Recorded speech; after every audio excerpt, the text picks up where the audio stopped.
arralee gosa fakkaata warraangaalee beekdubbinkee arralee gosa fakkaata namanuu banne du'aayinkee arralee gosa fakkaata namanuu banne du'aayinkee arralee gosa fakkaata nama shaangalee du'aayinkee guyyaan tokko garuu jira guyyaan akka biddaa gubu guyyaan kun guyyaa waaqaati namni keessa boodan qabu jalloonni barroof tuulanii inni baamu raawwatanii damee bidda isaanitti miisu daaraataan buufatanii kan jettee yoo silaa dhaga'ee namni maali maa buqqatee kan foonii guddirfachuu malee lubboosaa uumaaniif dhagatee aadaraa kaayaa waaqa machaa babbaniin kunuutu raawwateen nu gargaaree haadha geeddarannaa atuuttee tuutoon salphatiin aadaraa kaayaa waaqa machaa babbaniin kunuutu raawwateen nu gargaaree haadha geeddarannaa nu bageetti tuutoon salphatiin.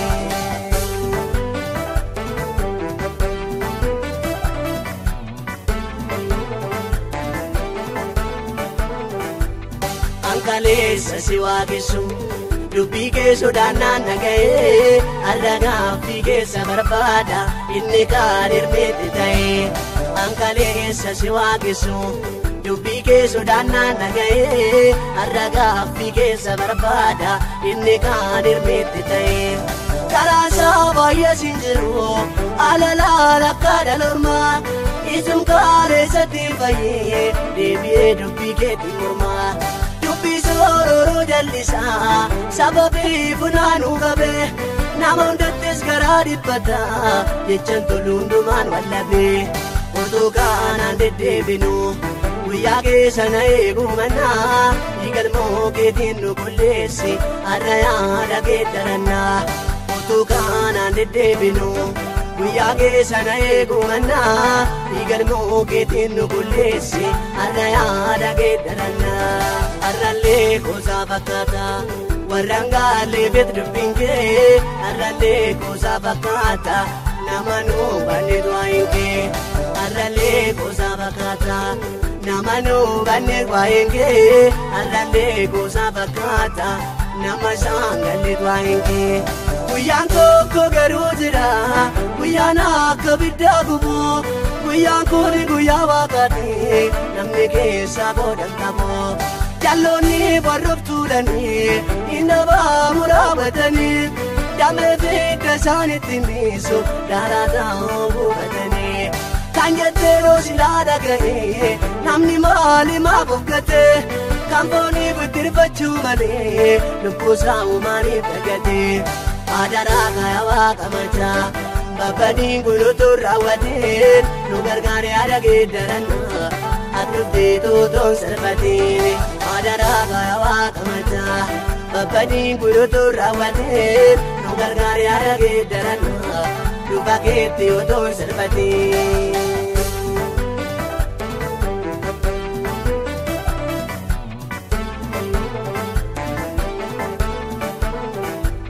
Simbirroo manneen wansuufeete migirree jana deejettee sosobaan sifaana nu bulchu hubannaa nu kenni sirriitti simbirroo manneen wansuufeete migirree jana deejettee sosobaan sifaana nu bulchu hubannaa nu kenni sirriitti namni waa'een keessaa galee billaansi irraa san deebisu